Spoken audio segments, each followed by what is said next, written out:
Parliamentary reporter previous year dictation number 2 and the dictation speed is 160 words per minute. Ready? Start. Mr. Chairman, sir, in this address of the President, our foreign policy has occupied the front place, and we were fortunate enough in having a little schooling the other day by the lady member who sits there.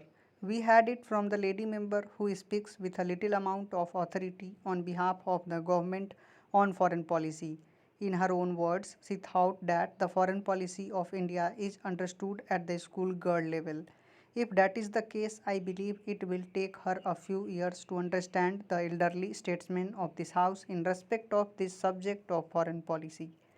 Now I come to home affairs. While talking about home affairs, I wish to lay particular stress on a subject which I consider to be of fundamental importance. I do not think there can be two opinions on the point that the very structure of our society is based on religious sanctions and moral values. I feel that a wrong type of education with wrong notions about scientific advancement and a very wrong conception of the essentials of a secular state has created a big vacuum in the life of this country. Mr. Chairman, sir, by being secular, we are opposed to a theocratic rule.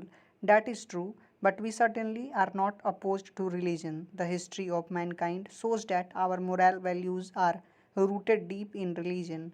If we blindly attack religion, we cannot but weaken the moral fiber of the country. I definitely feel that that is the malady from which the country is suffering. I definitely feel that that is why we are not making that headway, that progress which we should make. That is the reason why we hear of so many scandals and are yet so many complacent about them. What is most essential in my view is that we should have secular and spiritual harmony in our lives. I think that was the great gift which ancient India gave to the world at large. That is definitely a contribution which India alone can make. Coming next to the amendment which I have tabled on education, it was not without some hesitation that I gave notice of and moved this amendment because there is a clear confession in the President's address itself about government's failure in the sphere of education. But still, my feelings in this matter are so strong, and I feel that it is of such vital importance to the country that it is necessary that this council expresses itself in this matter. Also, I knew there were members who would even defend the indefensible and draw comparisons where no comparisons are possible. One of the members here, in very emphatic language, told the House that there had been a vast expansion in the field of education, that there were about 1 million students in colleges, that about a lakh of graduates passed out every year, and so on. I consider it to be a great national loss, a waste of human energy and national wealth. We are playing with the youth of this country by giving them absolutely purposeless education. I think it needs no argument to prove it. Sir, I cannot do better than ask honorable members to read convocation addresses which have been delivered in this country during the year 1952 by the President, the Vice President, the ministers, and the eminent educationists of the country. They have all condemned the present system of education and have called for a complete remodeling of it. Yet, sir, we have a friend here who is all praise for the educational expansion that has taken place during the last 5 years. I think it will be considered that it is only through a revolutionary educational program that the country could be vitalized. This definitely was the first step which should have been taken, a step not only to change the methods but also the content of education. It is really unfortunate that we have taken no step in this direction till this day. Next to education, there is an important point to which I wish to refer, and I consider that to be very important. I refer to the higher judiciary in this country, the treatment which is being given to the higher judiciary. Adverse service conditions have already had their effects, but my charge is of a much more serious nature. I refer to the appointment of a judge in a high court. I am not at all referring to an individual case. I have got the greatest respect for the individuals concerned. I am only condemning the most deplorable conduct of the government. Sir, here is a gentleman who is thick in politics with all party affiliations and all prejudices that those party affiliations entail, here is a gentleman who moves a motion of no confidence against the government of a state. Here is a gentleman who condemns the government of a state in the strongest possible language.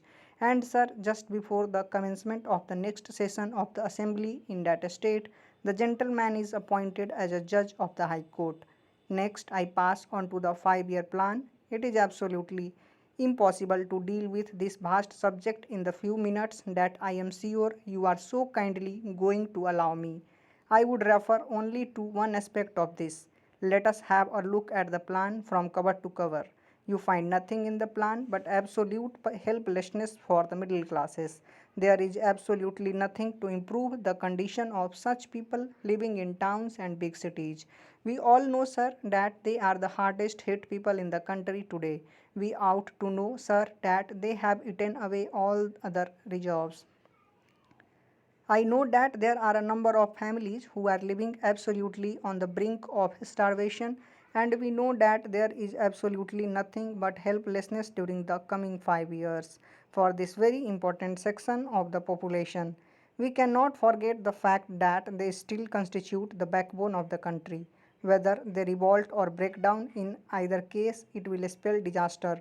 I mention these points merely to point out the grim picture that we face. We have to take notice of this picture earnestly, and the President's address has rightly given priority to these things, and we should give more time and thought for our own internal problems. Mr. Chairman, sir, when I say that we should give more thought to our internal problems, it does not necessarily mean that we should ignore international affairs.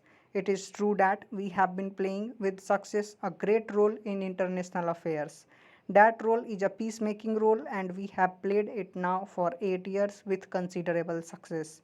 Industrially and economically, perhaps our position in the world is not commensurate with the part we are playing in international affairs. It is our ideals that have succeeded in international affairs, not our internal strength, and the President's address is a call to the nation to help build our internal strength. This really is the prime task facing us today. Therefore, I say let us not dabble in international affairs and neglect the tasks that are facing us internally.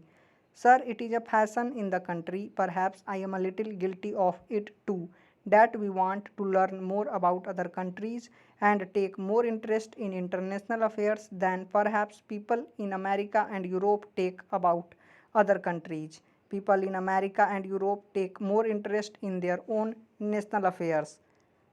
Much more than international affairs, we do not do that. Therefore, we ought to start somewhere to take more interest in our own affairs. The President's address, I repeat, draws our attention to problems at home. Out of the 8 pages of the address, 5 pages deal with matters at home and only 2 pages with international affairs. I believe that this is perhaps the right proportion in which I would like to distribute my attention. Sir, some amendments moved to the motion of thanks complain about the neglect of some foreign matters. However, I am very happy that the national affairs have taken a greater precedence over international affairs.